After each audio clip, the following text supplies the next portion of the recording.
How much land does a man need? A deeply insightful short story from Leo Tolstoy. An elder sister came to visit her younger sister in the country. The elder was married to a tradesman in town, the younger to a peasant in the village. As the sisters sat over their tea talking, the elder began to boast of the advantages of town life, saying how comfortably they lived there, how well they dressed, what fine clothes her children wore, what good things they ate and drank, and how she went to the theatre, promenades, and entertainments. The younger sister was piqued, and in turn disparaged the life of a tradesman, and stood up for that of a peasant.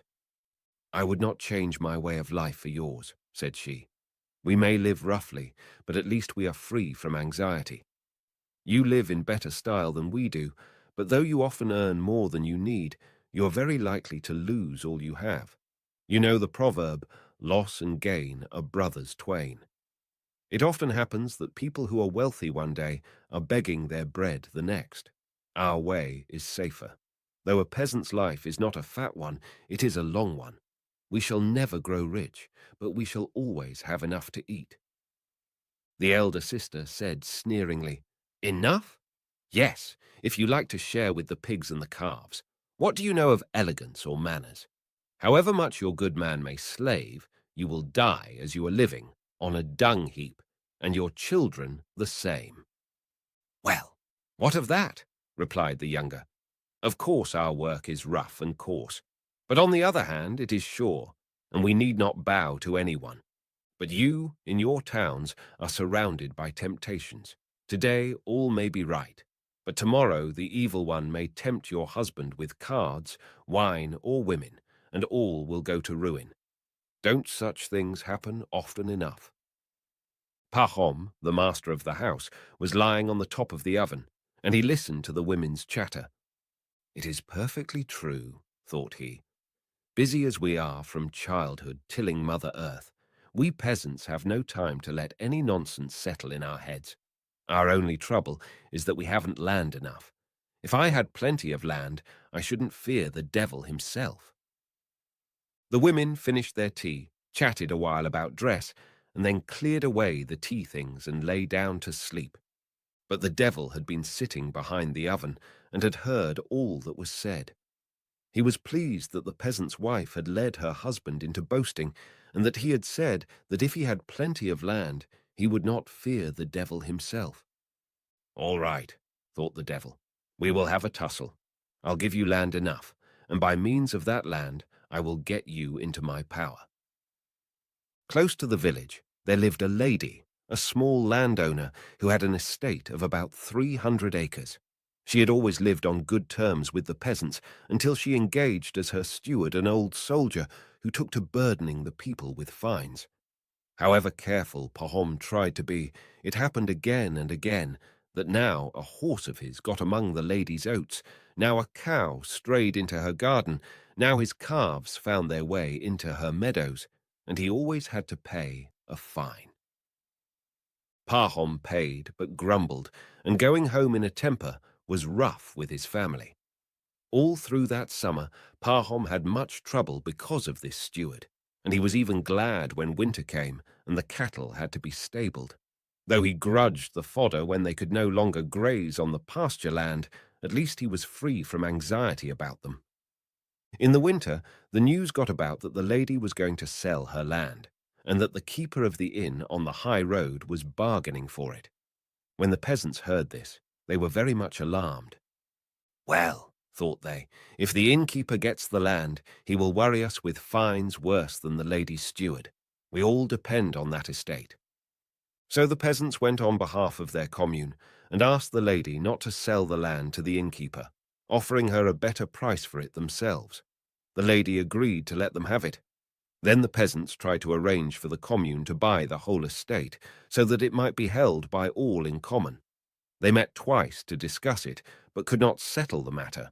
The evil one sowed discord among them, and they could not agree. So they decided to buy the land individually, each according to his means, and the lady agreed to this plan as she had to the other. Presently, Pahom heard that a neighbor of his was buying 50 acres, and that the lady had consented to accept one half in cash and to wait a year for the other half. Pahom felt envious. "Look at that," thought he. "The land is all being sold, and I shall get none of it." So he spoke to his wife. "Other people are buying," said he, "and we must also buy 20 acres or so. Life is becoming impossible. That steward is simply crushing us with his fines." So they put their heads together and considered how they could manage to buy it. They had 100 rubles laid by. They sold a colt and one half of their bees, hired out one of their sons as a laborer and took his wages in advance, borrowed the rest from a brother-in-law, and so scraped together half the purchase money. Having done this, Pahom chose out a farm of 40 acres, some of it wooded, and went to the lady to bargain for it. They came to an agreement, and he shook hands with her upon it and paid her a deposit in advance. Then they went to town and signed the deeds, he paying half the price down and undertaking to pay the remainder within 2 years. So now Pahom had land of his own. He borrowed seed and sowed it on the land he had bought. The harvest was a good one, and within a year he had managed to pay off his debts both to the lady and to his brother-in-law. So he became a landowner, ploughing and sowing his own land, making hay on his own land, cutting his own trees, and feeding his cattle on his own pasture. When he went out to plough his fields, or to look at his growing corn, or at his grass meadows, his heart would fill with joy. The grass that grew and the flowers that bloomed there seemed to him unlike any that grew elsewhere. Formerly, when he had passed by that land, it had appeared the same as any other land, but now it seemed quite different. So Pahom was well contented, and everything would have been right if the neighboring peasants would only not have trespassed on his cornfields and meadows. He appealed to them most civilly, but they still went on. Now the communal herdsman would let the village cows stray into his meadows, then horses from the night pasture would get among his corn. Pahom turned them out again and again, and forgave their owners, and for a long time he forbore from prosecuting anyone. But at last he lost patience and complained to the district court. He knew it was the peasants' want of land, and no evil intent on their part, that caused the trouble. But he thought, "I cannot go on overlooking it, or they will destroy all I have. They must be taught a lesson." So he had them up, gave them one lesson, and then another, and 2 or 3 of the peasants were fined. After a time, Pahom's neighbors began to bear him a grudge for this, and would now and then let their cattle onto his land on purpose. One peasant even got into Pahom's wood at night and cut down 5 young lime trees for their bark. Pahom, passing through the wood one day, noticed something white. He came nearer and saw the stripped trunks lying on the ground, and close by stood the stumps where the tree had been. Pahom was furious.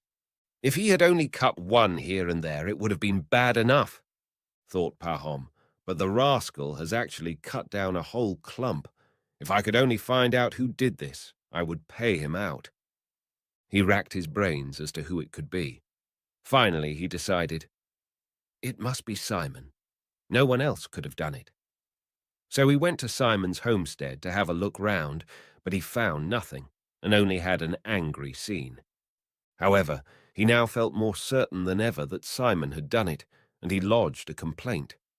Simon was summoned. The case was tried and retried, and at the end of it all, Simon was acquitted, there being no evidence against him. Pahom felt still more aggrieved, and let his anger loose upon the elder and the judges. "You let thieves grease your palms," said he. "If you were honest folk yourselves, you would not let a thief go free." So Pahom quarrelled with the judges and with his neighbours. Threats to burn his building began to be uttered. So though Pahom had more land, his place in the commune was much worse than before. About this time, a rumour got about that many people were moving to new parts. "There's no need for me to leave my land," thought Pahom, "but some of the others might leave our village, and then there would be more room for us. I would take over their land myself and make my estate a bit bigger. I could then live more at ease. As it is, I am still too cramped to be comfortable." One day, Pahom was sitting at home when a peasant passing through the village happened to call in. He was allowed to stay the night, and supper was given him. Pahom had a talk with this peasant and asked him where he came from. The stranger answered that he came from beyond the Volga, where he had been working. One word led to another, and the man went on to say that many people were settling in those parts. He told how some people from his village had settled there. They had joined the commune and had had 25 acres per man granted them.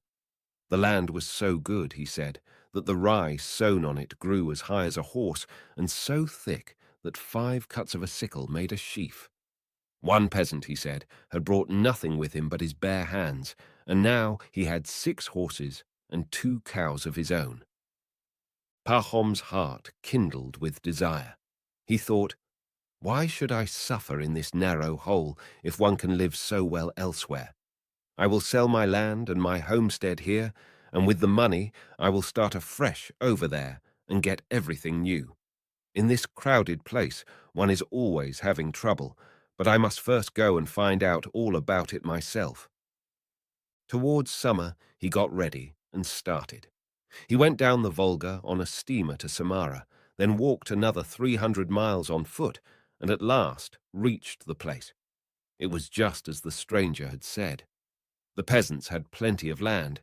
Every man had 25 acres of communal land given him for his use, and anyone who had money could buy, besides, at 2 shillings an acre, as much good freehold land as he wanted. Having found out all he wished to know, Pahom returned home as autumn came on and began selling off his belongings. He sold his land at a profit, sold his homestead and all his cattle, and withdrew from membership of the commune. He only waited till the spring and then started with his family for the new settlement. As soon as Pahom and his family arrived at their new abode, he applied for admission into the commune of a large village.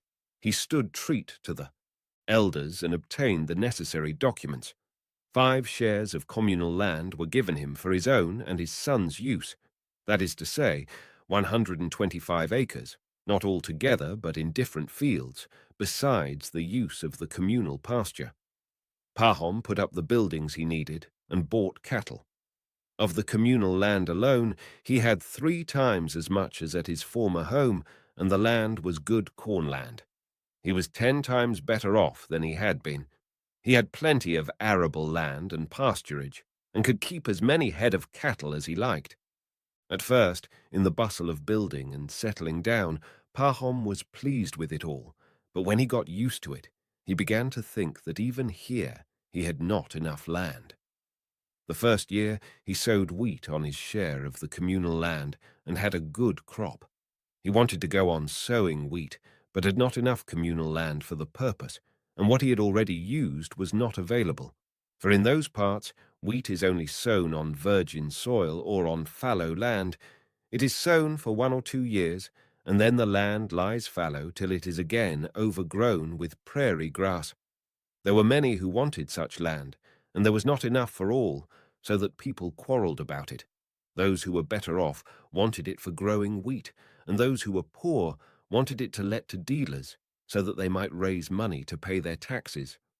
Pahom wanted to sow more wheat, so he rented land from a dealer for a year. He sowed much wheat and had a fine crop, but the land was too far from the village.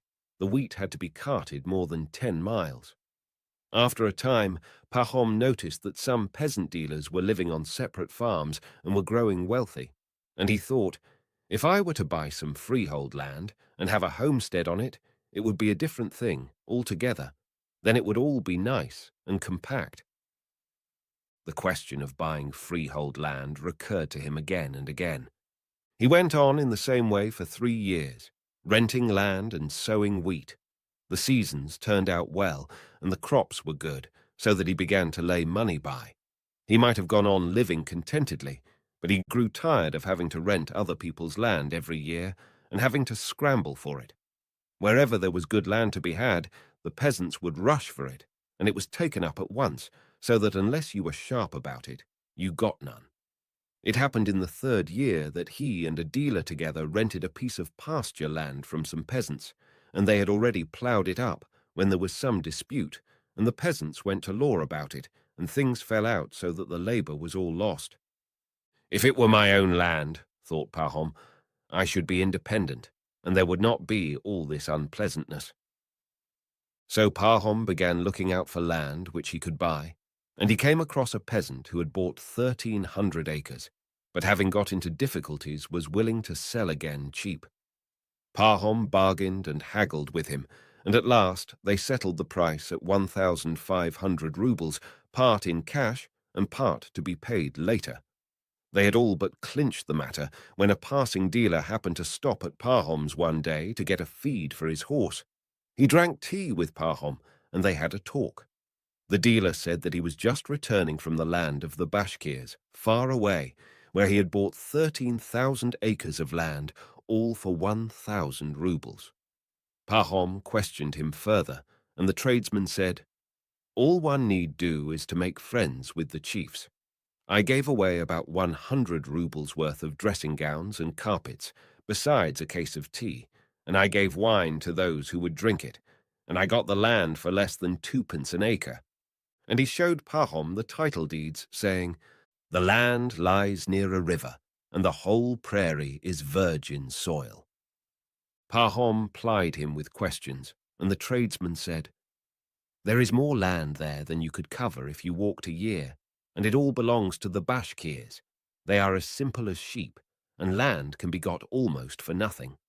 There now, thought Pahom, with my 1,000 rubles, why should I get only 1,300 acres and saddle myself with a debt besides? If I take it out there, I can get more than 10 times as much for the money.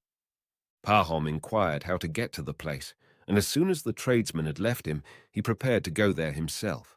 He left his wife to look after the homestead and started on his journey, taking his man with him. They stopped at a town on their way and bought a case of tea, some wine, and other presents, as the tradesman had advised. On they went, until they had gone more than 300 miles, and on the 7th day they came to a place where the Bashkirs had pitched their tents. It was all just as the tradesman had said. The people lived on the steppes, by a river, in felt-covered tents. They neither tilled the ground nor ate bread. Their cattle and horses grazed in herds on the steppe. The colts were tethered behind the tents, and the mares were driven to them twice a day. The mares were milked, and from the milk kumis was made. It was the women who prepared kumis, and they also made cheese. As far as the men were concerned, drinking kumis and tea, eating mutton, and playing on their pipes was all they cared about. They were all stout and merry, and all the summer long they never thought of doing any work. They were quite ignorant, and knew no Russian, but were good-natured enough. As soon as they saw Pahom, they came out of their tents and gathered round their visitor. An interpreter was found, and Pahom told them he had come about some land. The Bashkirs seemed very glad. They took Pahom and led him into one of the best tents, where they made him sit on some down cushions placed on a carpet while they sat round him. They gave him tea and kumis, and had a sheep killed, and gave him mutton to eat. Pahom took presents out of his cart and distributed them among the Bashkirs, and divided among them the tea. The Bashkirs were delighted. They talked a great deal among themselves, and then told the interpreter to translate. "They wish to tell you," said the interpreter, "that they like you, and that it is our custom to do all we can to please a guest and to repay him for his gifts. You have given us presents. Now tell us which of the things we possess please you best, that we may present them to you." "What pleases me best here," answered Pahom, "is your land. Our land is crowded, and the soil is exhausted. But you have plenty of land, and it is good land. I never saw the like of it." The interpreter translated. The Bashkirs talked among themselves for a while. Pahom could not understand what they were saying, but saw that they were much amused, and that they shouted and laughed. Then they were silent, and looked at Pahom, while the interpreter said, "They wish me to tell you that in return for your presents they will gladly give you as much land as you want. You have only to point it out with your hand, and it is yours." The Bashkirs talked again for a while and began to dispute. Pahom asked what they were disputing about, and the interpreter told him that some of them thought they ought to ask their chief about the land and not act in his absence, while others thought there was no need to wait for his return. While the Bashkirs were disputing, a man in a large fox fur cap appeared on the scene. They all became silent and rose to their feet.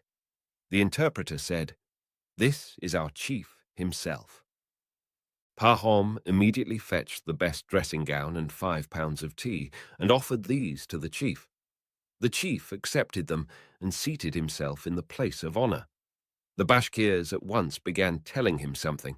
The chief listened for a while, then made a sign with his head for them to be silent, and addressing himself to Pahom, said in Russian, "Well, let it be so. Choose whatever piece of land you like. We have plenty of it." "How can I take as much as I like?" thought Pahom. "I must get a deed to make it secure, or else they may say, 'It is yours,' and afterwards may take it away again." "Thank you for your kind words," he said aloud. "You have much land, and I only want a little. But I should like to be sure which bit is mine. Could it not be measured and made over to me? Life and death are in God's hands. You good people give it to me, but your children might wish to take it away again." "You are quite right," said the chief. "We will make it over to you." "I heard that a dealer had been here," continued Pahom, "and that you gave him a little land too, and signed title deeds to that effect. I should like to have it done in the same way." The chief understood. "Yes," replied he, "that can be done quite easily. We have a scribe, and we will go to town with you and have the deed properly sealed." "And what will be the price?" asked Pahom. "Our price is always the same, 1,000 rubles a day." Pahom did not understand. "A day? What measure is that? How many acres would that be?" "We do not know how to reckon it out," said the chief. "We sell it by the day. As much as you can go round on your feet in a day is yours, and the price is 1,000 rubles a day." Pahom was surprised. "But in a day you can get round a large tract of land," he said. The chief laughed. "It will all be yours," said he. "But there is one condition. If you don't return on the same day to the spot whence you started, your money is lost." "But how am I to mark the way that I have gone?" "Why, we shall go to any spot you like and stay there. You must start from that spot and make your round, taking a spade with you. Wherever you think necessary, make a mark. At every turning, dig a hole and pile up the turf. Then afterwards we will go round with a plough from hole to hole. You may make as large a circuit as you please, but before the sun sets, you must return to the place you started from. All the land you cover will be yours." Pahom was delighted. It was decided to start early next morning. They talked a while, and after drinking some more kumis and eating some more mutton, they had tea again, and then the night came on. They gave Pahom a feather bed to sleep on, and the Bashkirs dispersed for the night, promising to assemble the next morning at daybreak and ride out before sunrise to the appointed spot. Pahom lay on the feather bed, but could not sleep. He kept thinking about the land. "What a large tract I will mark off," thought he. "I can easily do 35 miles in a day. The days are long now, and within a circuit of 35 miles, what a lot of land there will be. I will sell the poorer land or let it to peasants, but I'll pick out the best and farm it. I will buy 2 ox teams and hire 2 more laborers. About 150 acres shall be plough land, and I will pasture cattle on the rest." Pahom lay awake all night and dozed off only just before dawn. Hardly were his eyes closed when he had a dream. He thought he was lying in that same tent and heard somebody chuckling outside. He wondered who it could be and rose and went out, and he saw the Bashkir chief sitting in front of the tent, holding his side and rolling about with laughter. Going nearer to the chief, Pahom asked, "What are you laughing at?" But he saw that it was no longer the chief, but the dealer who had recently stopped at his house and had told him about the land. Just as Pahom was going to ask, "Have you been here long?" He saw that it was not the dealer, but the peasant who had come up from the Volga long ago to Pahom's old home. Then he saw that it was not the peasant either, but the devil himself with hooves and horns, sitting there and chuckling, and before him lay a man barefoot, prostrate on the ground, with only trousers and a shirt on. And Pahom dreamed that he looked more attentively to see what sort of a man it was lying there, and he saw that the man was dead, and that it was himself. He awoke, horror-struck. What things one does dream, thought he. Looking round, he saw through the open door that the dawn was breaking. It's time to wake them up, thought he. We ought to be starting. He got up, roused his man, who was sleeping in his cart, bade him harness, and went to call the Bashkirs. It's time to go to the steppe to measure the land, he said. The Bashkirs rose and assembled, and the chief came too. Then they began drinking kumis again, and offered Pahom some tea, but he would not wait. If we are to go, let us go. It is high time, said he. The Bashkirs got ready, and they all started, some mounted on horses, and some in carts. Pahom drove in his own small cart with his servant, and took a spade with him. When they reached the steppe, the morning red was beginning to kindle. They ascended a hillock, called by the Bashkirs a shikan, and dismounting from their carts and their horses, gathered in one spot. The chief came up to Pahom and stretched out his arm towards the plain. See, said he, all this, as far as your eye can reach, is ours. You may have any part of it you like. Pahom's eyes glistened. It was all virgin soil, as flat as the palm of your hand, as black as the seed of a poppy, and in the hollows different kinds of grasses grew breast high. The chief took off his fox fur cap, placed it on the ground, and said, This will be the mark. Start from here and return here again. All the land you go round shall be yours. Pahom took out his money and put it on the cap. Then he took off his outer coat, remaining in his sleeveless undercoat. He unfastened his girdle and tied it tight below his stomach, put a little bag of bread into the breast of his coat, and tying a flask of water to his girdle, he drew up the tops of his boots, took the spade from his man, and stood ready to start. He considered for some moments which way he had better go. It was tempting everywhere. No matter, he concluded. I will go towards the rising sun. He turned his face to the east, stretched himself, and waited for the sun to appear above the rim. I must lose no time, he thought, and it is easier walking while it is still cool. The sun's rays had hardly flashed above the horizon before Pahom, carrying the spade over his shoulder, went down into the steppe. Pahom started walking neither slowly nor quickly. After having gone 1,000 yards, he stopped, dug a hole, and placed pieces of turf one on another to make it more visible. Then he went on, and now that he had walked off his stiffness, he quickened his pace. After a while, he dug another hole. Pahom looked back. The hillock could be distinctly seen in the sunlight, with the people on it, and the glittering tires of the cartwheels. At a rough guess, Pahom concluded that he had walked 3 miles. It was growing warmer. He took off his undercoat, flung it across his shoulder, and went on again. It had grown quite warm now. He looked at the sun. It was time to think of breakfast. The first shift is done, but there are 4 in a day, and it is too soon yet to turn. But I will just take off my boots, said he to himself. He sat down, took off his boots, stuck them into his girdle, and went on. It was easy walking now. I will go on for another 3 miles, thought he, and then turn to the left. The spot is so fine that it would be a pity to lose it. The further one goes, the better the land seems. He went straight on for a while, and when he looked round, the hillock was scarcely visible, and the people on it looked like black ants, and he could just see something glistening there in the sun. Ah, thought Pahom, I have gone far enough in this direction. It is time to turn. Besides, I am in a regular sweat and very thirsty. He stopped, dug a large hole, and heaped up pieces of turf. Next, he untied his flask had a drink, and then turned sharply to the left. He went on and on. The grass was high, and it was very hot. Pahom began to grow tired. He looked at the sun and saw that it was noon. Well, he thought, I must have a rest. He sat down and ate some bread and drank some water, but he did not lie down, thinking that if he did, he might fall asleep. After sitting a little while, he went on again. At first he walked easily. The food had strengthened him, but it had become terribly hot, and he felt sleepy. Still he went on, thinking, an hour to suffer, a lifetime to live.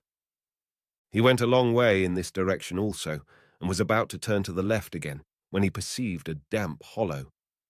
It would be a pity to leave that out, he thought. Flax would do well there. So he went on past the hollow and dug a hole on the other side of it before he turned the corner. Pahom looked towards the hillock. The heat made the air hazy. It seemed to be quivering, and through the haze the people on the hillock could scarcely be seen. Ah, thought Pahom, I have made the sides too long. I must make this one shorter. And he went along the third side, stepping faster. He looked at the sun. It was nearly halfway to the horizon, and he had not yet done 2 miles of the third side of the square. He was still 10 miles from the goal. No, he thought, though it will make my land lopsided, I must hurry back in a straight line now. I might go too far, and as it is, I have a great deal of land. So Pahom hurriedly dug a hole and turned straight towards the hillock. Pahom went straight towards the hillock, but he now walked with difficulty. He was done up with the heat. His bare feet were cut and bruised, and his legs began to fail. He longed to rest, but it was impossible if he meant to get back before sunset. The sun waits for no man, and it was sinking lower and lower. Oh dear, he thought, if only I have not blundered trying for too much. What if I am too late? He looked towards the hillock and at the sun. He was still far from his goal, and the sun was already near the rim. Pahom walked on and on.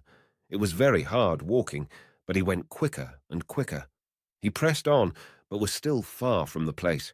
He began running, threw away his coat, his boots, his flask, and his cap, and kept only the spade which he used as a support. What shall I do? He thought again. I have grasped too much and ruined the whole affair. I can't get there before the sun sets. And this fear made him still more breathless. Pahom went on running, his soaking shirt and trousers stuck to him, and his mouth was parched. His breast was working like a blacksmith's bellows, his heart was beating like a hammer, and his legs were giving way as if they did not belong to him. Pahom was seized with terror lest he should die of the strain. Though afraid of death, he could not stop. After having run all that way, they will call me a fool if I stop now, thought he. And he ran on, and drew near, and heard the Bashkirs yelling and shouting to him, and their cries inflamed his heart still more. He gathered his last strength and ran on. The sun was close to the rim, and cloaked in mist looked large and red as blood. Now, yes now, it was about to set. The sun was quite low, but he was also quite near his aim. Pahom could already see the people on the hillock waving their arms to hurry him up. He could see the fox fur cap on the ground and the money on it, and the chief sitting on the ground holding his sides. And Pahom remembered his dream. There is plenty of land, thought he, but will God let me live on it? I have lost my life. I have lost my life. I shall never reach that spot. Pahom looked at the sun, which had reached the earth. One side of it had already disappeared.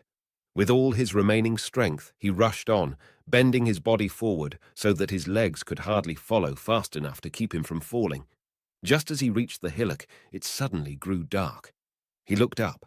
The sun had already set. He gave a cry. All my labor has been in vain, thought he, and was about to stop, but he heard the Bashkirs still shouting, and remembered that though to him, from below, the sun seemed to have set, they on the hillock could still see it. He took a long breath and ran up the hillock. It was still light there. He reached the top and saw the cap. Before it sat the chief, laughing and holding his sides. Again, Pahom remembered his dream, and he uttered a cry. His legs gave way beneath him. He fell forward and reached the cap with his hands. "Ah, what a fine fellow!" exclaimed the chief. "He has gained much land." Pahom's servant came running up and tried to raise him, but he saw that blood was flowing from his mouth. Pahom was dead. The Bashkirs clicked their tongues to show their pity. His servant picked up the spade and dug a grave long enough for Pahom to lie in and buried him in it. 6 feet from his head to his heels was all he needed.